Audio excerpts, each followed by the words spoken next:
Por donde quiera que se lo mire, la lectura es un viaje interminable, porque recorremos escenarios, tiempos y formas de contar.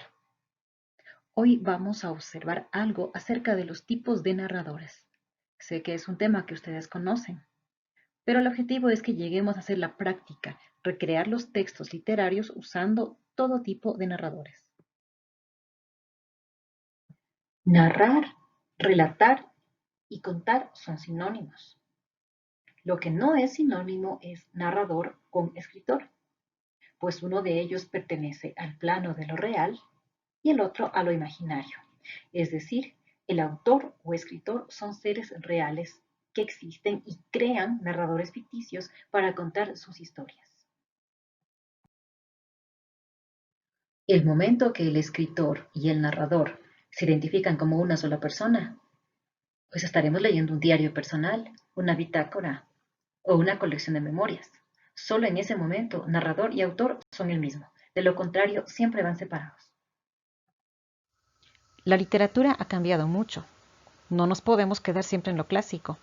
Existen diversas formas de contar una historia.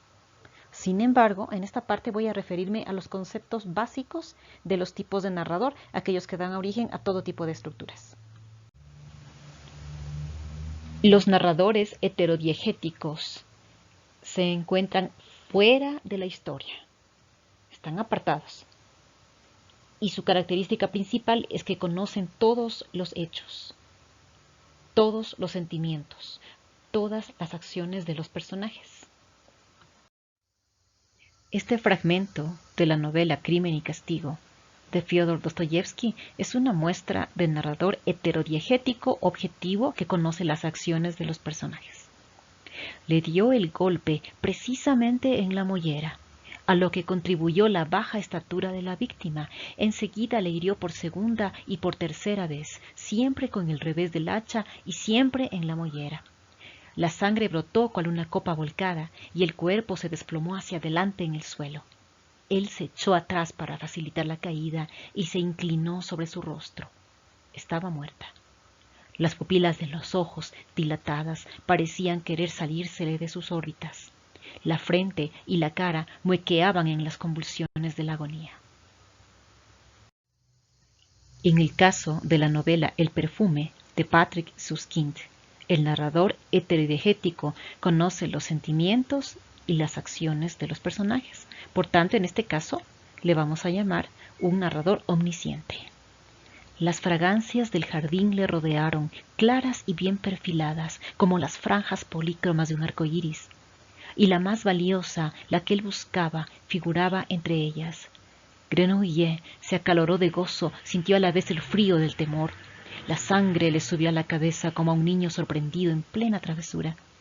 Luego le bajó hasta el centro del cuerpo y después le volvió a subir y a bajar de nuevo sin que él pudiera evitarlo. El ataque del aroma había sido demasiado súbito.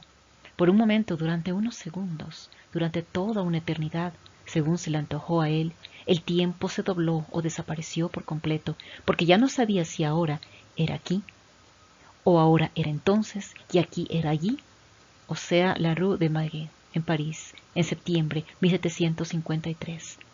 La fragancia que llegaba desde el jardín era la fragancia de la muchacha pelirroja que había asesinado. El hecho de volver a encontrar esta fragancia en el mundo le hizo derramar lágrimas de beatitud, y la posibilidad de que no fuera cierto le dio un susto de muerte. El segundo grupo son los narradores homodiegéticos. Estos están ubicados dentro de la historia. Hacen funciones de personajes principales, como el protagonista o el antagonista, y personajes secundarios. También toman la opción de narradores testigos, es decir, cuando ellos están dentro de la historia, pero no es a ellos a quienes les ocurre, sino a otros, a quienes ellos observan. Jorge Luis Borges de Argentina nos trae este ejemplo de un narrador homodiegético testigo. En un cajón hay un puñal. Fue forjado en Toledo, a fines del siglo pasado. Luis Melián Lafinur se lo dio a mi padre, que lo trajo del Uruguay. Evaristo Carriego lo tuvo alguna vez en la mano. Quienes lo ven tienen que jugar un rato con él. Se advierte que hace mucho que lo buscaban. La mano se apresura a apretar la empuñadura que la espera. La hoja obediente y poderosa juega con precisión en la vaina. Otra cosa quiere el puñal. Es más que una estructura hecha de metales. Los hombres lo pensaron y lo formaron para un fin muy preciso. Es de algún modo eterno el puñal que anoche mató a un hombre en Tacuarembó y los puñales que mataron a César. Quiere matar, quiere derramar brusca sangre. En un cajón del escritorio, entre borradores y cartas, interminablemente sueña el puñal con un sencillo sueño de tigre, y la mano se anima cuando lo rige, porque el metal se anima, el metal que presiente en cada contacto al homicida para quien lo crearon los hombres. A veces me da lástima, tanta dureza, tanta fe, tan apacible e inocente soberbia, y los años pasan, inútiles. Este último, el narrador homodiegético, protagonista o personaje. Usan estos dos últimos narradores la primera persona, es decir, el yo. Tomé el autobús a las 2. Hacía mucho calor. Comí en el restaurante de Celeste como de costumbre. Todos se condolieron mucho de mí y Celeste me dijo, madre, hay una sola. Cuando partí, me acompañaron hasta la puerta. Me sentía un poco aturdido, pues fue necesario que subiera hasta la habitación de Manuel para pedirle prestados una corbata negra y un brazal. Él perdió a su tío hace unos meses.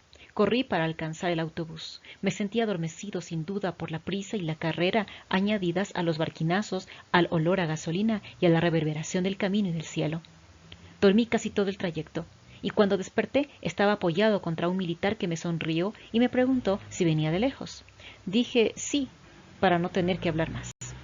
Este es un fragmento de la novela El extranjero de Albert Camus. El tipo de historia, las emociones que se quieren transmitir, el número de personajes. Realmente es el objetivo del escritor el que lo conlleva a usar uno u otro tipo de narrador. El que vamos a observar este momento, suele ser un poco complejo de leer, pero no imposible, y se le denomina el narrador coral o múltiple. Esto es, que varias veces se están intercambiando los narradores en el texto.